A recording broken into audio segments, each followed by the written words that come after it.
আসসালামু আলাইকুম দর্শক মণ্ডলী, দেখছেন 48 ভোল্টের লিথিয়াম ব্যাটারি দিয়ে গ্রোওয়াটের আমাদের 6000 ওয়াটের একটা হাইব্রিডের সোলারের সেটআপ।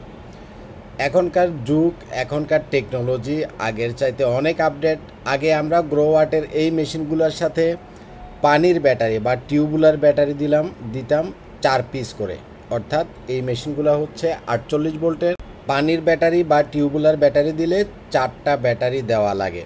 তো সমস্যা হচ্ছে পানির ব্যাটারিগুলা 2 বছর বা 3 বছর পরে নষ্ট হয়ে যায়, পানি চেঞ্জ করা লাগে, মানে মেনটেনেন্স করা লাগে, যেটা খুবই বিরক্তিকর। এখন যেহেতু মার্কেটে লিথিয়াম ফসফেট ব্যাটারি আসছে, এই ব্যাটারিগুলা আপনারা হাইব্রিডের যে কোনো সেটআপের সাথে ইউজ করবেন। তাতে করে যেটা হবে, একটা ব্যাটারি একটানা আপনি 15 বছর ব্যবহার করতে পারবেন। দেখছেন এখানে আমরা গ্রোওয়াটের 6000 ওয়াটের মেশিনের সাথে আমরা প্রয়োজনীয় আনুষঙ্গিক চেঞ্জ বা সার্কিট ব্রেকার সবই দিছি এবং 48 ভোল্ট 100 অ্যাম্পিয়ারের একটা ব্যাটারি দিছি। তো এই 48 ভোল্ট 100 অ্যাম্পিয়ারের ব্যাটারিটাতে মূলত 5000 ওয়াট থাকে। অর্থাৎ আপনি 5000 ওয়াট একটা লিথিয়াম ব্যাটারিতে স্টোরেজ করে রাখতে পারবেন।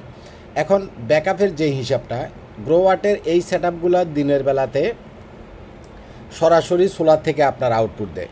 গ্রোওয়াটের মেশিনগুলো দিনের বেলা সোলার থেকে ডাইরেক্ট আউটপুট দেয়।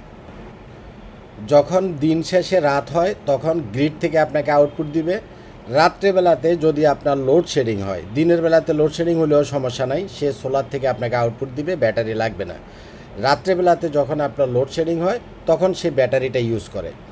6 কিলোওয়াট গ্রোওয়াটের এই মেশিনটা অনেক আপডেট। এটাতে 2টা এমপিপিটি কন্ট্রোলার আছে এবং 6000 ওয়াটের এই মেশিনটার সাথে সর্বোচ্চ 8000 পর্যন্ত সোলার প্যানেল আপনি ব্যবহার করতে পারবেন।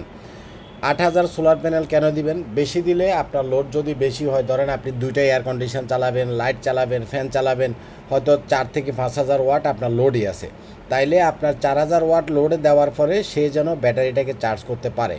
লিথিয়াম ব্যাটারির আরেকটা সুবিধা হচ্ছে, মাত্র 1 ঘন্টায় লিথিয়াম ব্যাটারি ফুল চার্জ হয়ে যায়। একদম জিরো চার্জ থেকে, ধরেন যে কোনো চার্জ নাই, একদম খালি হয়ে গেছে, 1 ঘন্টায় লিথিয়াম ব্যাটারি ফুল চার্জ হয়ে যাবে। গ্রোওয়াটের এই মেশিনগুলোর সাথে সাধারণত আমরা চেঞ্জ ওভার, সার্কিট ব্রেকার, প্রয়োজনীয় যত যা কিছু আছে, এটিএস সুইচ থেকে আরম্ভ করে সবগুলা প্রয়োজনীয় প্রোটেকশন দিয়ে তারপরে আমরা ইনস্টল করি। অনেক জায়গাতে একটা প্রবলেম ফেস করি আমরা, সেটা হচ্ছে যে মেইন লাইনে গ্রিডের যে ভোল্টেজ, যেটা 220 ভোল্ট থাকার কথা, অনেক জায়গাতে আপনার মেইন লাইনের ভোল্টেজ 220-এর নিচে থাকে, অর্থাৎ 180, 170, 190 থাকে। সেই ক্ষেত্রে অবশ্যই আপনাকে একটা ভোল্টেজ স্টেবিলাইজার ইউজ করতে হবে। যদি আপনার মেইন লাইনে গ্রিড ভোল্টেজ কম থাকে, মাস্ট ভোল্টেজ স্টেবিলাইজার ইউজ করতে হবে। এই জিনিসটা আপনি মনে রাখবেন। 6 কিলোওয়াটের গ্রোওয়াটের এই মেশিনটা দিয়ে আপনি 1.5 টনের একটা অথবা 2টা এয়ার কন্ডিশন চালাতে পারবেন। তার সাথে ঘরের লাইট, ফ্যান, টিভি, ফ্রিজ, যত যা কিছু আছে, পানির মোটর থেকে আরম্ভ করে সব কিছুই আপনি চালাতে পারবেন। যদি ধরেন যে আপনার এর চাইতে বেশি লোড মাঝে মধ্যে চালানোর দরকার হয়, সেক্ষেত্রে আমরা 6 কিলোওয়াটের মেশিনের সাথে সোলার প্যানেল দিয়ে হলো 7000 ওয়াট থেকে 7500 ওয়াট বা সর্বোচ্চ 8000 দিতে পারবেন। আপনি সোলার প্যানেল 7 থেকে 8000-এ দিলেন, কিন্তু মেশিনটা আপনি নেবেন হচ্ছে 12 কিলোওয়াটের। অর্থাৎ এটা 6000 ওয়াট, এটার পরবর্তী ভার্সন হলো 12 কিলোওয়াট। মেশিনের প্রাইস কিন্তু খুব একটা বেশি না, বাট যাদের পরবর্তীতে লোড বাড়তে পারে, হয়তো আজকে লোড কম আছে, 2 বছর পরে লোড আরও বাড়বে, সেই ক্ষেত্রে আপনি মেশিনটা 12 কিলোওয়াট নিয়ে রাখলে প্যানেল আপনি 6000 দিলেও চলবে, 5000 দিলেও চলবে। প্যানেল চাইলে পরবর্তীতে আপনি অ্যাড করতে পারবেন যদি প্রয়োজন হয়, আর যদি প্রয়োজন না হয় তাইলে আপনাকে প্যানেল অ্যাড করার প্রয়োজন হবে না। একটা বিষয় আমি আপনাদেরকে বলি, আমাদের বাংলাদেশের মার্কেটে লিথিয়াম ব্যাটারি নিয়ে প্রচুর পরিমাণে স্ক্যামিং হয়।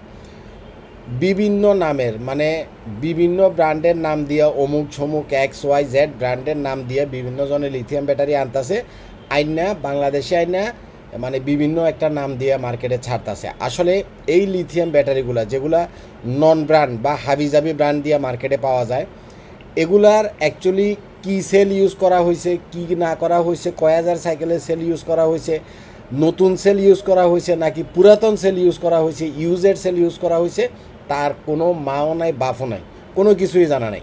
সুতরাং বিশেষ করে নন ব্র্যান্ডের যে লিথিয়াম ব্যাটারিগুলো আমাদের এখনকার বাংলাদেশের মার্কেটে অমুক তমুক নাম দিয়ে বিভিন্ন জনে বিক্রি করতেছে, এই লিথিয়াম ব্যাটারিগুলা কিনা থেকে অবশ্যই সাবধান থাকবেন।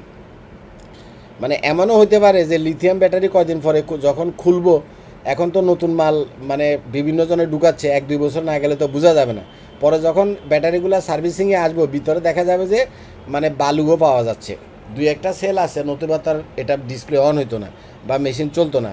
অর্ধেক সেল আর অর্ধেক বালুও দেখা যাবেন যে ভবিষ্যতে আপনারা পাবেন। তো অ্যাকচুয়ালি লিথিয়াম ব্যাটারি কিনে যদি আপনি ঠকতে না চান, অবশ্যই কোনো না কোনো একটা ভালো প্রতিষ্ঠান থেকে কিনবেন এবং ব্যাটারিটা ভালো ব্র্যান্ডের কিনা, এই জিনিসটা একটু বুঝে শুনে কিনবেন। লিথিয়াম ব্যাটারি 2000 সাইকেল আছে, হেরাও 6000 সাইকেল স্টিকার মারিয়া বেছে, 4000 সাইকেলের আছে, হেরাও 6000 সাইকেল স্টিকার মারিয়া বেছে, আর যারটা অরিজিনাল 6000 সাইকেল আছে সে তো 6000 সাইকেল কয়েই বেছে। এবং আমরা শুধু সাইকেলের হিসাবটা বুঝি, কিছু কিছু ব্যাটারি আছে দেখবেন যে খুব হাই প্রাইসের নিচে বিক্রি করা যায় না, অনেক দাম, প্রায় দ্বিগুণ দামে বিক্রি করে। এই রিজনটা অনেকে বোঝে না। তার কারণ হচ্ছে আমরা শুধু 2000 সাইকেল, 4000 সাইকেল, 6000 সাইকেল মোটামুটি বুঝি, বাট এই যে লিথিয়ামের সেলগুলা, এগুলার ভিতরে এ গ্রেডের যে সেলটা, এ গ্রেডের সেলটা যারা ইউজ করে, বা এ গ্রেডের একটা সেল দিয়ে আপনি যদি একটা লিথিয়াম ব্যাটারি আনেন, এটা ইউজ করেও শান্তি পাবেন। মানে আমরা তো বলি যে 15 বছর যাবে, এটা 20 বছরও নষ্ট হবে না, এটার প্রাইস অনেক বেশি হবে। এখন এ গ্রেডের সেল কোনটা, বি গ্রেডের সেল কোনটা, অ্যাকচুয়ালি আপনি এটা চেক করার মতো কোনো ওয়ে নাই। একটাই ওয়ে, আপনি প্রথম কথা হচ্ছে যারা হাতে বানানো লিথিয়াম ব্যাটারি প্যাক বিক্রি করে এদের কাছ থেকে কোনো ব্যাটারি কিনবেন না। এটা হচ্ছে 1 নাম্বার থিওরি। যারা বিভিন্ন হাতে বানানোর ব্যাটারি প্যাক বিক্রি করে, হাতে বানানো লিথিয়াম ব্যাটারি কিনবেন না। কারণ হাতে বানানো এগুলার ওই যে নীল যে কভারটা দেখেন, এই কভারটা চেঞ্জ করে আরেকটা নতুন কভার লাগাই দিলে পুরানটাও নতুন হয়ে যায়। লিথিয়ামের যে সেলগুলো আছে দেখবেন যে নীল একটা আবরণ দিয়ে মোড়ানো থাকে, এই মোড়ানো আবরণ, এটা যদি নতুন একটা আবরণ যদি পুরাতন ইউজেড একটা ব্যাটারিতে বালা করে লাগাই দেয়, আপনি বুঝবেন না। সুতরাং হাতে বানানোটা খুব সাবধানে কিনবেন। আপনার যদি খুব বেশি ট্রাস্টেড পারসন হয়ে থাকে যে উনাকে আপনি চিনেন, তাহলে আপনি কিনবেন। অচেনা মানুষ থেকে কখনো হাতে বানানো লিথিয়াম ব্যাটারি কিনবেন না, প্রথম পয়েন্ট। সেকেন্ড পয়েন্ট হচ্ছে যেগুলা চাইনিজ ম্যানুফ্যাকচারিং হয়ে আসে, একেবারে সস্তা দামে যেগুলো পাওয়া যায়, একেবারে অর্ধেক দামে যেগুলো লিথিয়াম ব্যাটারি পাওয়া যায়, এই ব্যাটারিগুলো কেনার আগে চিন্তা ভাবনা করে কিনবেন। একটা ইস্যু হতে পারে যে ভাই আমার বাজেট কম আছে, আমি কম দামেরটাই নিব, তাহলে ওকে। যেহেতু আপনার বাজেট কম, আপনি কম দামের লিথিয়াম ব্যাটারি কিনবেন, তার মানে আপনি জেনে শুনেই কিনতেছেন, সেটা নিয়ে আমাদের কোনো কিছু বলার নাই। বাট আপনি যদি মনে করেন যে আমি একটা ভালো ব্যাটারি কিনবো, যেটা আমি কমপক্ষে 15 বছর তো মাস্ট ইউজ করতে পারবো, অন্তত যেন আরও 16-17 বছর 18 বছর আমি ইউজ করতে পারি, এরকম ব্যাটারি কিনবো, তাহলে অবশ্যই কোনো না কোনো একটা ভালো ব্র্যান্ডের লিথিয়াম ব্যাটারি কিনবেন। বলে কফিল ভাই ভালো কয়েকটা ব্র্যান্ডের নাম বলেন। যেমন গ্রোওয়াটের যেমন আপনারা এখানে দেখছেন, এখানে মেশিন আছে, গ্রোওয়াটের লিথিয়াম ব্যাটারিও আছে। গ্রোওয়াট চাইনিজ ব্র্যান্ড না, গ্রোওয়াটটা হলো একটা ইন্টারন্যাশনাল ব্র্যান্ড। আপনারা যদি গ্রোওয়াটের লিথিয়াম ব্যাটারি কিনেন, কখনোই ঠকবেন না, এটা আমি নিশ্চয়তা দিয়ে আপনাদেরকে বলতে পারি। ভালো থাকবেন, আজ এ পর্যন্তই থাক। আসসালামু আলাইকুম।